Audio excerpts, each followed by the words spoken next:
Innocent because nobody cares about innocent man. ये video important होने के बावजूद, सॉल्यूशंस के बारे में होने के बावजूद आप में से 99% लोग इसे शेयर भी नहीं करेंगे, डरेंगे कि लोग क्या सोचेंगे। And that's the problem, even main don't care about main. Atul Subhash के साथ क्या हुआ, उन्होंने इतना बड़ा कदम क्यों उठाया, ये आपको पता ही होगा, तो रिपीट करने में समय बर्बाद नहीं करेंगे, सीधा मुद्दे पर आते हैं। अतुल अकेले नहीं है। देश में 2022 एक साल में 4200 से ज्यादा मर्दों ने अपनी जान ली है मैरिज रिलेटेड रीजंस की वजह से। फेक केसेस की वजह से हर 9 मिनटों में एक मैरिड मैन ने अपनी लाइफ का दी एंड किया है। ये एक सच है। हमारा सिस्टम ही कुछ ऐसा है कि यहाँ सच जानने में कोई भी इंटरेस्टेड नहीं है। लोगों ने डिवोर्स का एक बिजनेस बना दिया। डिवोर्स एक पैसा कमाने की, ब्लैकमेल करने की मशीन बन चुकी है, जिसमें हर कोई पैसा कमाता है। Spouse, lawyers, activist, fake witnesses और करप्ट पुलिस ऑफिसर्स भी, जिसमें एक इनोसेंट इंसान सिर्फ एटीएम बनकर रह जाता है। ये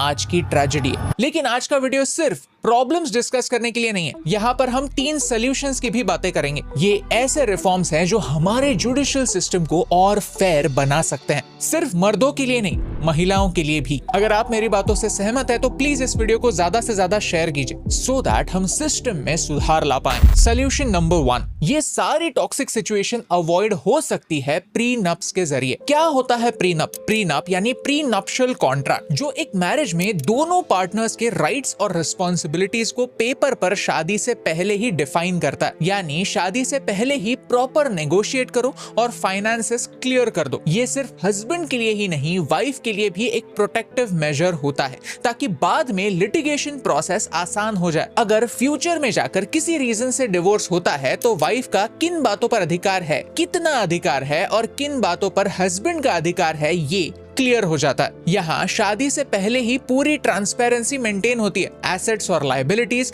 रिस्पॉन्सिबिलिटीज और अथॉरिटीज, पूरी तरह से सब कुछ बैलेंस करने का एक मौका मिलता है। लेकिन भारत में प्रीनप्स को गवर्न करने वाला कोई लॉ है ही नहीं। हम आज भी वही सतयुग के कॉन्सेप्ट को लिए बैठे हैं कि पति पत्नी का रिश्ता 7 जन्मों का रिश्ता होता है, तो हम डिवोर्स हो सकता है इस बात को कंसिडर ही नहीं करते। तो प्रीनप के बारे में सोचे ही क्यों? कोर्ट में होता यह है कि प्रीनप्स को अक्सर कोई लीगल बैकिंग मिलती नहीं। यानी भारत में प्रीनप होकर भी ना होने जैसा ही है, तो प्रीनप्स कभी होते ही नहीं। भारत में प्रीनप्स इलीगल है लेकिन एलिमनी लीगल है, ये गलत बात है। इनफैक्ट पटियाला हाउस कोर्ट के जज हरीश कुमार ने कहा भी है that time has come to make compulsory prenup agreements. Delhi court ने भी एडमिट किया है कि प्रीनप्स की वजह से बाद में होने वाली मेंटल क्रूएल्टी से बचा जा सकता है। कोर्ट का समय भी बच सकता है। एनीवे, कोर्ट में कितने सारे केसेस पेंडिंग होता है और कपल्स हैप्पीली सेपरेट हो सकते हैं। Solution number 2, gender neutral laws बनाओ। आज भारत में लॉज जेंडर न्यूट्रल नहीं है। मतलब क्या है, समझाता हूँ। इंडियन पीनल कोड और भारतीय न्याय संहिता दोनों में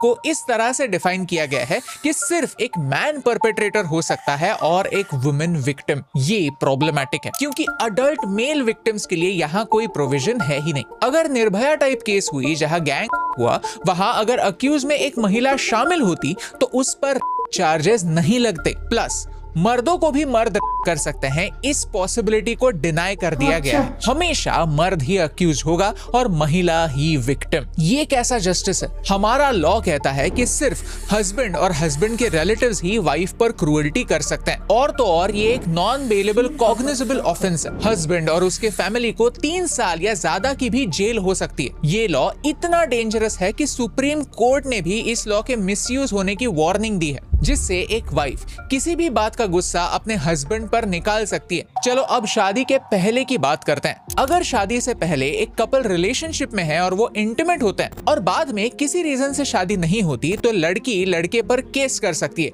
कि उसने शादी का झूठा वादा किया और फिर शादी नहीं की। लेकिन अगर उल्टा हुआ तो क्या? अगर लड़की ने शादी का वादा किया और शादी नहीं की, तो क्या लड़के को कोई लीगल रेमेडी है? नहीं। आपको क्या लगता है कि क्या ये फेयर है? कमेंट्स में हमें जरूर बताइए। यू सी, किसी को भी एक दूसरे को वर्बली अब्यूज नहीं करना चाहिए, गालियां देनी ही नहीं चाहिए। इसमें जेंडर की कोई बात है ही नहीं। लेकिन अगर लड़के ने लड़की को गाली दी तो उसे सजा होगी, लड़की ने लड़के को गाली दी तो कोई बात नहीं। ये एक ऐसा न्याय है। महिलाओं के और लड़कियों के इमोशनल अब्यूज की भी प्रोविजन है, लेकिन लड़कों के लिए कुछ नहीं। यानी हमारा जस्टिस सिस्टम भी मानता है कि लड़कों को तो इमोशंस होते ही नहीं, लड़के या तो मशीन होते हैं या फिर एक एटीएम। एक साइड हम महिला सशक्तिकरण की बात करते हैं, लेकिन ऐसे जेंडर बायस्ड लॉज बनाकर हम महिलाओं को भी मैसेज दे रहे हैं कि आपको एक्स्ट्रा प्रोटेक्शन की जरूरत है क्योंकि आप कमजोर हो। Credit where is due. Bharatiya Nyaya संहिता में ट्रांसजेंडर्स को इंक्लूड करके जेंडर की डेफिनेशन और थोड़ी ब्रॉड कर दी गई है, लेकिन ये सफिशिएंट नहीं है। लॉ कमीशन ऑफ इंडिया ने 25 मार्च 2000 को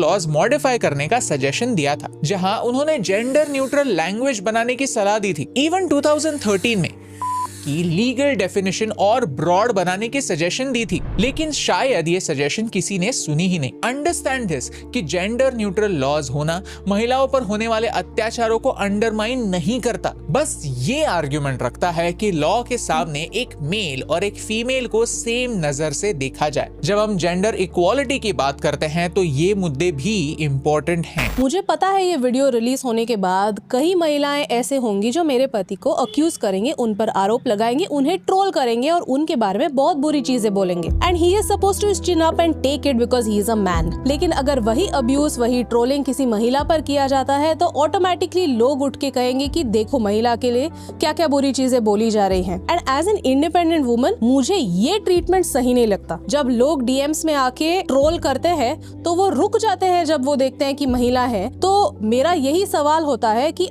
आप मेरे पति को क्यों अब्यूज कर सकते हैं लेकिन मुझे अब्यूज करने से रुक जाते हैं। आई have a lot of problems with this dual treatment। दूसरी बात यह है कि अतुल सुभाष के साथ जो हुआ वो कई मर्दों के साथ होता है। कई ऐसे लोग हैं जिन्होंने केसेस डॉक्यूमेंट किए हैं। फेक केसेस महिलाएं बहुत सारे मर्दों पर लगाती हैं, बहुत बार उन्हें उकसाया जाता है और बहुत बार वो as a form of revenge fake cases लाते हैं मर्दों पे। और सिस्टम ऐसा है कि उन मर्दों के लिए कोई सपोर्ट सिस्टम नहीं है, ये आप डिनाई नहीं कर सकते। भारत में दो सच्चाइयां पैरेलली चलती हैं। एक ये होता है कि कई ऐसे घर होते हैं जहां महिलाओं पर अब्यूज होता है, उन पर अत्याचार होता है, आज भी उन्हें डाउरी के लिए हरासमेंट किया जाता है। ये एक सच्चाई है जो बहुत घरों में दिखती है। उन्हीं घरों में महिलाओं पर डोमेस्टिक वायलेंस भी होता है, ये सच्चाई है। दूसरी सच्चाई ये भी है कि बहुत सारी महिलाएं मर्दों पर फेक केसेस लगाती हैं और उनके घर और उनकी फैमिलीज को डिस्ट्रॉय करती हैं और ऐसे कई सारे डॉक्यूमेंटेड केसेस हैं। ये दोनों सच्चाइयां भारत में at the same time exist कर सकते हैं। If you deny the existence of either one of the truths, you are causing injustice to both of these. Both of these simultaneously exist in India and it is very restrictive, very myopic to assume the other side does not exist. ये जो laws बने हैं ये उन महिलाओं को मदद करने के लिए बनी है जो घर पर अत्याचार सहन करती हैं और चुप रहती है, लेकिन इनका दुरुपयोग हो रहा है, उन महिलाओं के हाथों दुरुपयोग हो रहा है जो एक्चुअली अपने बलबूते पर खड़े हो सकते हैं, जो एक्चुअली इसे एज अ रिवेंज यूज करते हैं, जो गलत है और इसी को रोकने की जरूरत है। और अगर आप चाहे आप मर्द हो या महिला, इन दोनों में फर्क नहीं देख सकते तो आप भी प्रॉब्लम का हिस्सा हैं। सॉल्यूशन नंबर 3, फॉल्स एलिगेशंस को सजा। कोर्ट कहता तो है कि झूठी गवाही देना अपराध है, लेकिन फिर भी फेक केसेस होते हैं। फर्जी एलिगेशंस में लोगों को फंसाया जाता है और कितने लोगों का करियर इससे खत्म हो चुका है। शाइनी आहूजा तो अच्छे एक्टर थे, उनका भी करियर फेक केस की वजह से डिस्ट्रॉय हो गया। लेकिन जब तक फेक केस करने वालों को सजा नहीं मिलती तब तक इसका एक एग्जाम्पल सेट नहीं होगा और समाज में अन्याय बढ़ता ही रहेगा। लोगों का जस्टिस सिस्टम पर से ही विश्वास उठ जाएगा। भारत में आज मेंस राइट्स ट्रिब्यूनल भी नहीं है जहां ऐसे केसेस के बारे में रिड्रेसल हो। जिनके पास कोर्ट कचहरी के चक्कर लगाने के या फिर एक अच्छा लॉयर हायर करने के पैसे नहीं होते, रिसोर्सेस नहीं होते, उनका क्या, ये कोई सोचता ही नहीं। इवन अतुल को 40 बार काम छोड़कर किसी दूसरे शहर में कोर्ट में जाना पड़ रहा था। यहाँ तक हैरेसमेंट के लिए उनकी फैमिली को भी अक्यूज में शामिल किया गया था। आज समाज में बदलाव की जरूरत है, नहीं तो कुछ नहीं हो सकता। वीडियो के एंड में मुझे आपको एक पुरानी केस के बारे में याद दिलाना है। दिल्ली में कुछ सालों पहले एक केस हुई थी, जसलीन कौर वर्सेस सरबजीत सिंह, जहां एक लड़की ने एक बाइक पर बैठे हुए लड़के का फोटो लिया और सोशल मीडिया पर अपलोड किया। रातों रात सरबजीत का नाम बन गया दिल्ली का दरिंदा। कोर्ट ने उसे गिल्टी ठहराने से पहले ही पूरी दुनिया ने उसे गिल्टी करार दे दिया था। उसकी नौकरी चली गई। उसी साल उसके पिता को इतना स्ट्रेस हुआ कि उन्हें हार्ट अटैक आ गया। उनकी मदर डिप्रेशन में चली गई। जब केस कोर्ट में गई तो 10 डेट्स के लिए जसलीन कोर्ट में अपीयर ही नहीं हुई। वो तो किसी दूसरे देश स्टडीज करने के लिए चली गई थी। 3 साल केस चलने के बाद फाइनली कोर्ट ने सरबजीत को नॉट गिल्टी घोषित किया। लेकिन बीच में जो मेंटल हैरेसमेंट हुई, जो इंसल्ट हुई, जो मानहानि हुई, उसका क्या? इस सिचुएशन से मैंने यही सीखा है कि गलती हमेशा मर्दों की नहीं होती। अगर आप भी मुझसे अग्री करते हैं तो इस वीडियो को शेयर कीजिए। Yes, there are good men and there are bad men, but there are good women and bad women too. और यही इंपॉर्टेंट बात आप तक पहुंचाने से मुझे फर्क पड़ता है।